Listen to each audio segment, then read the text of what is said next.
निलम्बित प्रधान न्यायाधीश जबरा विरुद्धको महाअभियोग प्रस्तावमाथि प्रतिनिधि सभामा छलफल जारी। महाअभियोग प्रस्ताव ढिलो छलफलमा ल्याएकोमा एमालेको विरोध, सत्तापक्षका सांसदद्वारा महाअभियोगको बचाउ। चुनाव घोषणा भइसकेपछि कामचलाउ सरकारले संसदलाई बिजनेस दिन नमिल्ने एमालेको तर्क। भारतबाट दुई पटक मूल्य घटेर आउँदा पनि इन्धनको मूल्य नघटाइएकोमा एमाले सांसद गेवालीको विरोध।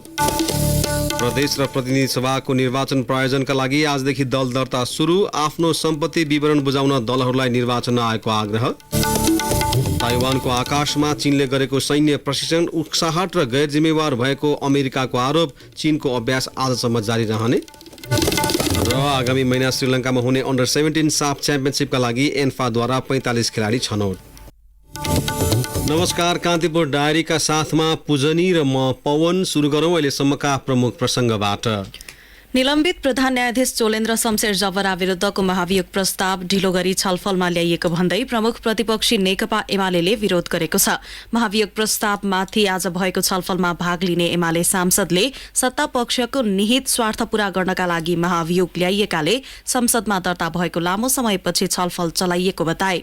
उनीहरूले सभामुख अग्निप्रसाद सापकोटा र सत्तापक्षको चर्को आलोचना गरेका छन्। तर सत्तापक्षका सांसदहरूले भने प्रधान न्यायाधीश जबराबाट न्याय क्षेत्रको गरिमामा आज पुर्याउने काम भएको र न्यायिक विचलनलाई रोक्न महाअभियोग ल्याइएको तर्क गरेका छन्।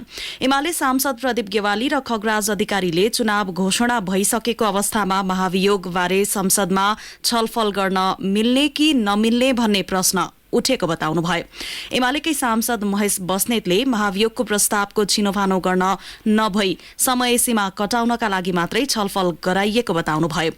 सांसद नेरुदेवी पालले आफूसँग 2/3 मत छैन भन्ने जान्दा जान्दै पनि सत्तापक्षले महाभियोग ल्याएको भन्दै आलोचना गर्नुभयो। सांसद सूर्य पाठकले महाभियोग प्रस्ताव प्रधान न्यायाधीश र सरकार बीचको द्वन्द्वको परिणाम हो कि भन्ने आशंका गर्नुभयो। सांसद भीम रावलले भने तथ्यको आधारमा सत्य खोज्नुपर्ने बताउनुभयो। प्रधान न्यायाधीश जबरा विरुद्ध महाभियोग प्रस्ताव फागुन 1 गते प्रतिनिधि सभामा दर्ता भएको थियो। महाभियोग कांग्रेस, माओवादी केन्द्र र एकीकृत समाजवादीका सांसदले दर्ता गराएका थिए।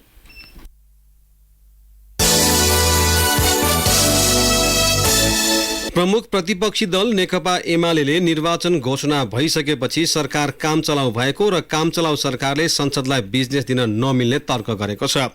प्रतिनिधि सभाको आजको बैठकमा विशेष समय लिएर बोल्दै एमाले सांसद प्रदीप गेवालीले नियमित सरकारले जस्तो काम चलाउले संसदलाई बिजनेस दिने र त्यसमाथि संसदमा छलफल हुनु अनुचित हुने बताउनुभयो।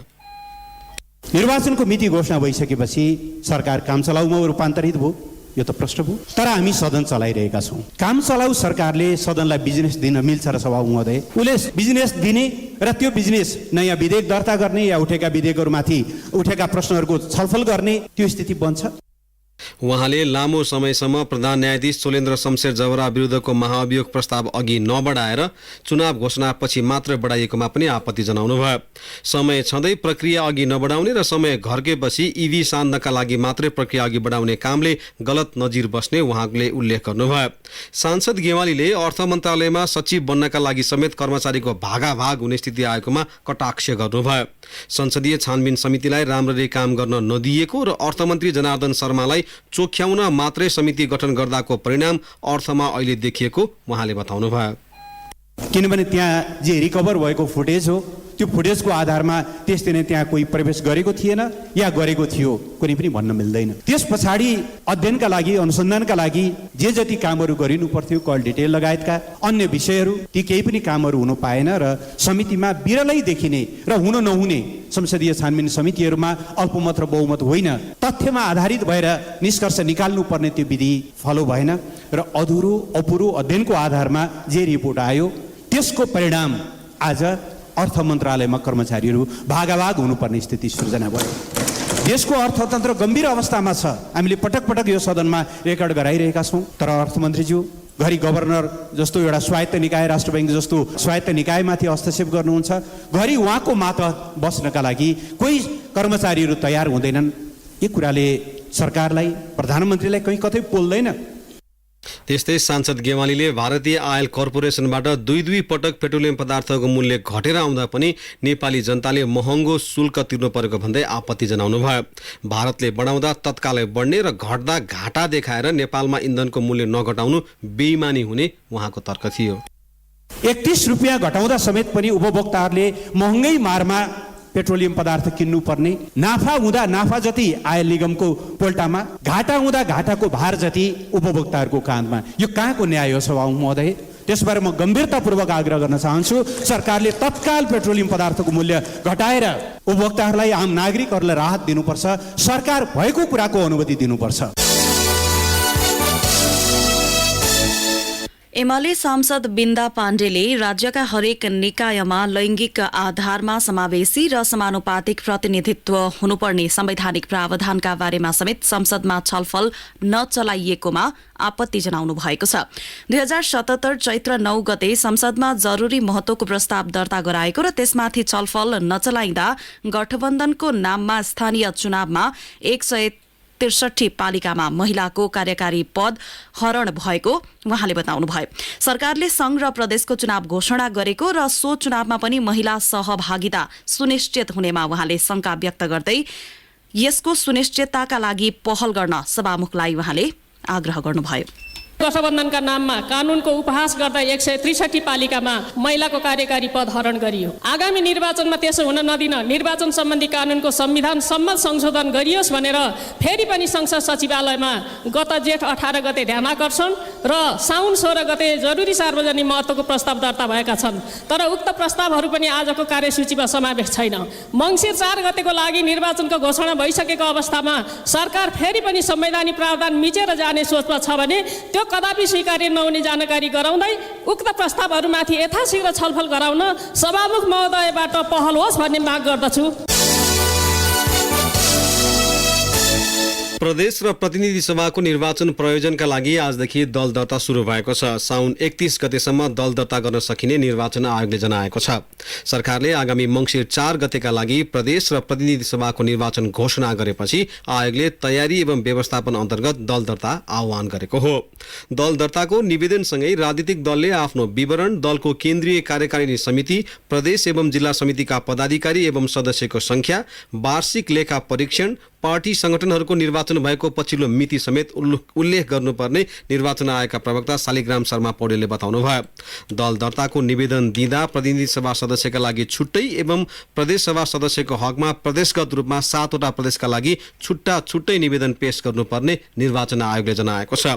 निर्वाचन आयोगमा हालसम्म 116 दल दर्ता भएका छन्। यसअघि दर्ता भइसकेका दलहरूले समेत निर्वाचन प्रयोजनका लागि पुनः दर्ता गराउनु पर्ने प्रवक्ता पौडेलले बताउनुभयो।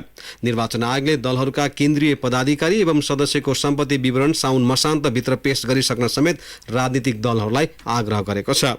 महाधिवेशन भइसकेका दलहरूले समेत पदाधिकारी र सदस्यको सम्पत्ति विवरण आयोगमा बुझाएका छैनन्। कान्तिपुर डायरीमा अब ब्रेकको पालो। ब्रेकपछि कान्तिपुर डायरीमा अब बाँकी प्रसंग। काठमाडौँ महानगरपालिकाले उपत्यकामा आजबाट पुनः नो हर्न अभियान सञ्चालन गरेको छ। काठमाडौँ महानगरपालिकाका प्रमुख बालेन्द्र शाहले बिहान एक कार्यक्रमका बीच अभियानको उद्घाटन गर्नुभयो। यसअघि महानगरले 2073 साल चैत्र महिनामा नो हर्न अभियान सञ्चालन गरेको थियो। महानगर प्रमुख शाहले सवारी साधनबाट आउने हर्नका कारण मानसिक तिक्तता हुने जस्ता समस्या बढेकाले यसलाई प्रभावकारी बनाइन सबैले सहयोग गर्नुपर्ने बताउनुभयो। उपत्यका ट्राफिक प्रहरी कार्यालयकी प्रमुख प्रहरी नायब महानिरीक्षक मीरा चौधरीले उपत्यका ट्राफिक प्रहरी कार्यालयले अभियानलाई थप प्रभावकारी बनाउने बताउनुभयो। यसैबीच ट्राफिक प्रहरीले आजबाट ट्राफिक स्वयंसेवक परिचालन व्यवस्था गरेको छ। कोरोना संक्रमणको जोखिमका कारण स्वयंसेवक परिचालन बन्द गरेको महाशाखाले आजबाट पुनः सुरु गरेको हो। सिद्धार्थ राजमार्ग अन्तर्गत पाल्पाको तिनाउ गाउँपालिका 5 हिउँदे खोला नजिक सडक भासिएको छ। भासिएको 50 मिटर लामो सडकमा गैरगानले पुरेर सवारी सञ्चालनमा ल्याइए पनि जोखिम भने कायमै रहेको सडक डिभिजन कार्यालय पाल्पालाई उद्धृत गर्दै हाम्रा सहकर्मीले जनाएका छन्। निरन्तरको वर्षाले सडकको अधिकांश भाग नै भासिन सुरु भएको इन्जिनियर महेश्वर लम्साले जानकारी दिनुभयो। राजमार्गकै 24 माइल झुम्सा र भूतखोलाको बीच पानीमेल लगायतका स्थानमा पनि सडक भासिन थालेको छ। कान्तिपुर डायरीमा अब अन्तर्राष्ट्रिय प्रसंग। ताइवानको आकाशमा चीनले गरेको सैन्य प्रशिक्षण उक्साहटपूर्ण र गैर जिम्मेवार भएको अमेरिकाले आरोप लगाएको छ।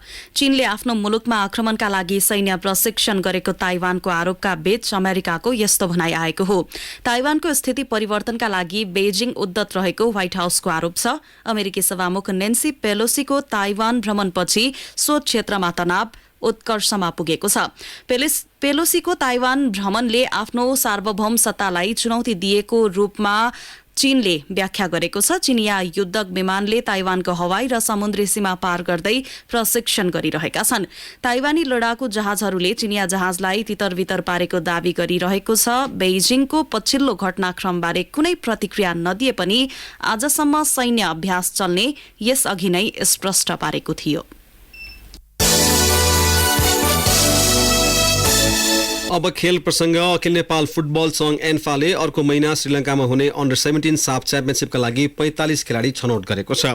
खुला छनौट मार्फत 700 भन्दा बढी खेलाडीबाट प्रारम्भिक चरणमा 60 खेलाडी छनौट गरेको एन्फाले 15 खेलाडीलाई बाहिर राख्दै बन्द प्रशिक्षणमा 45 जनालाई बोलाएको हो।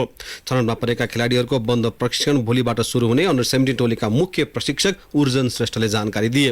श्रीलंकामा अर्को महिना हुने अन्डर 17 साफ च्याम्पियनशिपका लागि अन्तिम टोलीको घोषणा चाँडै नै हुने उनले बताए। त्यस्तै श्रीलंका जानु अघि युवा टोलीले घरेलु मैदानमा सिनियर टोलीसँग केही मैत्रीपूर्ण म्याच खेल्नेछ।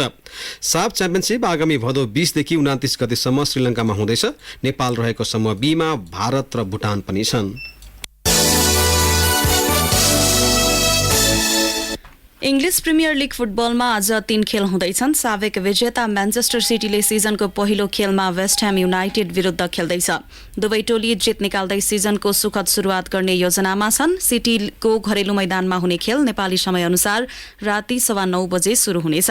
यस्तै म्यान्चेस्टर युनाइटेडले ब्राइटनसँग खेल्नेछ। ओल्ड ट्राफोर्डमा हुने खेल साँझ 7:15 बजे सुरु हुनेछ। यस्तै अर्को खेलमा लेस्टर सिटीले ब्रेन्टफोर्डको सामना गर्नेछ। यी दुई बीचको खेल किङ पावर स्टेडियममा साँझ 7:15 बजे नै सुरु हुनेछ। यसैबीच गैराती भएका खेलमा चेल्सी, टटनह्याम, न्यूकासल, लिड्स युनाइटेड र बर्नमाउथ विजयी भएका छन्। गैराती नै भएको अर्को खेलमा लिभरपुल भने फुलहमसँग बराबरीमा रोकिएको छ। जाँदा मुख्य प्रसंग पुनः एकपटक। निलम्बित प्रधान न्यायाधीश जबरा विरुद्धको महाभियोग प्रस्तावमाथि प्रतिनिधि सभामा छलफल जारी। महाभियोग प्रस्ताव ढिलो छलफलमा ल्याएकोमा एमालेको विरोध। सत्ता पक्षका सांसदद्वारा महाभियोगको बचाउ। चुनाव घोषणा भइसकेपछि कामचलाउ सरकारले संसदलाई बिजनेस दिन नमिल्ने एमालेको तर्क। भारतबाट 2 पटक मूल्य घटेर आउँदा पनि इन्धनको मूल्य नघटाइएकोमा एमाले सांसद गेमालीको विरोध। प्रदेश र प्रतिनिधि सभाको निर्वाचन प्रयोजनका लागि आजदेखि दल दर्ता सुरु। आफ्नो सम्पत्ति विवरण बुझाउन दलहरूलाई निर्वाचन आयोगको आग्रह। ताइवानको आकाशमा चीनले गरेको सैन्य प्रशिक्षण उक्साहट र गैर जिम्मेवार पूर्ण भएको अमेरिकाको आरोप। चीनको अभ्यास आजसम्म जारी रहने र आगामी महिना श्रीलंकामा हुने अन्डर 17 साफ च्याम्पियनशिपका लागि एन्फाद्वारा 45 खेलाडी छनौट। अवश्य साथीहरूलाई कान्तिपुर डायरी समाप्त हुन्छ। अपराह्न 4 बजे हेल्थ एन्ड एजुकेसन डायरीका साथ आउने नै छौँ। तबसम्मका लागि पूजनी र पवनलाई आज्ञा दिनुहोस्। नमस्कार।